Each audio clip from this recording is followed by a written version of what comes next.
70 और 80 के दशक के एक्टर और डायरेक्टर अमोल पालेकर 79 साल के हो चुके हैं।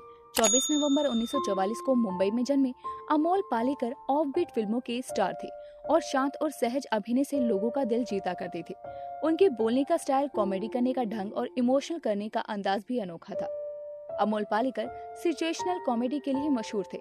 उन्होंने अभिनय की दुनिया में कदम रखने से पहले थिएटर में भी अपनी किस्मत को आजमाया था। पालेकर ने मुंबई के मशहूर college J school of art से बतौर आर्टिस्ट अपने करियर की शुरुआत की। कॉलेज के दिनों में वो पेंटिंग भी करा करते। अमोल ने जे स्कूल ऑफ फाइन आर्ट से एडमिशन तो लिया, तो खर्च चलाने के लिए टाइपिंग सीखा करते थे। ग्रेजुएशन के बाद कई एड एजेंसीज में भी इन्होंने काम किया। इसके बाद बैंक में क्लर्क की नौकरी लगी, तो दिन में बैंक में काम करते और रात में पेंटिंग अमोल की जिंदगी के पहलू थे। उनके मुताबिक वो एक्टर इत्तेफाकन बने, प्रोड्यूसर्स मजबूरी में, डायरेक्टर अपनी मर्जी से, लेकिन दिल से वो पेंटर थे।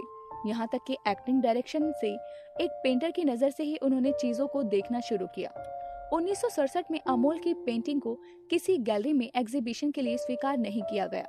जब मशहूर पेंटर KH आरा ने अमोल की न सिर्फ पेंटिंग की तारीफ की, बल्कि ताज आर्ट गैलरी में अपनी डेट्स अमोल को दे दी, लेकिन अमोल उस समय बैंक की नौकरी में प्रोविजन पर थे, इसीलिए एग्जीबिशन में जाने की इजाजत नहीं मिली। 2014 में उनके चित्रों की एग्जीबिशन अहमदाबाद, दिल्ली, मुंबई के अलावा अमेरिका में हो चुकी थी। अमोल अपनी पेंटिंग्स को बेचकर होने वाली कमाई को सोशल कोज के लिए डोनेट करते हैं। 1971 में अपने करियर की शुरुआत करने वाले अमोल पालेकर ने बॉलीवुड में करीब 1.5 दशक तक काम किया, तकरीबन 40 फिल्में की, लेकिन बतौर हीरो इन्हें सिर्फ एक बार ही फिल्म फेयर अवार्ड मिला। 1980 में ये अवार्ड इन्हें गोलमाल के लिए दिया गया था। रजनीगंधा, घरौंदा, छोटी सी बात, गोलमाल इनके करियर की बेहतरीन फिल्में रही। इनमें से छोटी सी बात लो बजट फिल्म थी, जिसकी सफलता ने उस समय बॉलीवुड में हलचल मचा दी। अमोल पालेकर ने पहला नाटक 1968 में शांतता कोर्ट चालू आहे किया था, पहली मराठी बाजी रावचा बेटा और पहली हिंदी फिल्म रजनीगंधा की।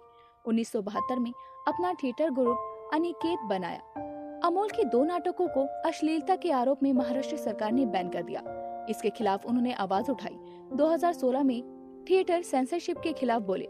2017 में सिनेमेटोग्राफी एक्ट की कुछ धाराओं को बदलने के लिए सुप्रीम कोर्ट में रिट पिटीशन दायर की और सेंसर बोर्ड की सेंसरशिप के खिलाफ भी कोर्ट गए। एक निर्देशक के रूप में इन्होंने कई फिल्मों को डायरेक्ट करने के साथ कुछ सीरियल्स का भी निर्देशन किया।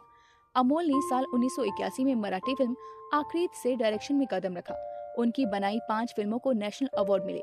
ये फिल्में थी बांगरवाड़ी, दायरा, कैरी, ध्यास पर्व और क्वेस्ट। उनकी लास्ट डायरेक्टेड फिल्म रही पहेली। शाहरुख खान और रानी मुखर्जी स्टारर ये फिल्म बॉक्स ऑफिस पर कमाल नहीं दिखा पाई। हालांकि पहेली को ऑस्कर के लिए best foreign language film category में इंडियन एंट्री डिक्लेयर किया गया था, लेकिन ये फिल्म अवार्ड नहीं जीत पाई। उनकी आखिरी निर्देशित फिल्म साल 2011 में रिलीज हुई मराठी फिल्म धूसर थी। अमोल पालेकर बतौर कैरेक्टर आर्टिस्ट इस साल वेब सीरीज फर्जी में भी नजर आए थे और फिर गुलमोहर में भी नजर आए थे। अमोल पालेकर ने 2 शादियां की थी। इनकी पहली पत्नी संध्या घोकले थी, लेकिन 2001 में दोनों का तलाक हो गया। दोनों की शादी 1969 में हुई थी और ये 32 साल चली। तलाक के बाद 2001 में अमोल पालेकर ने चित्रा से शादी कर ली। पालेकर की 2 बेटियां हैं और इसी के साथ वो एक बहुत अच्छे पिता हैं। दोस्तों, कुछ ऐसा था पालेकर का सफर। आपको कैसा लगा हमें कमेंट करके बताएं और ऐसे ही अपडेट्स के लिए चैनल को सब्सक्राइब करें।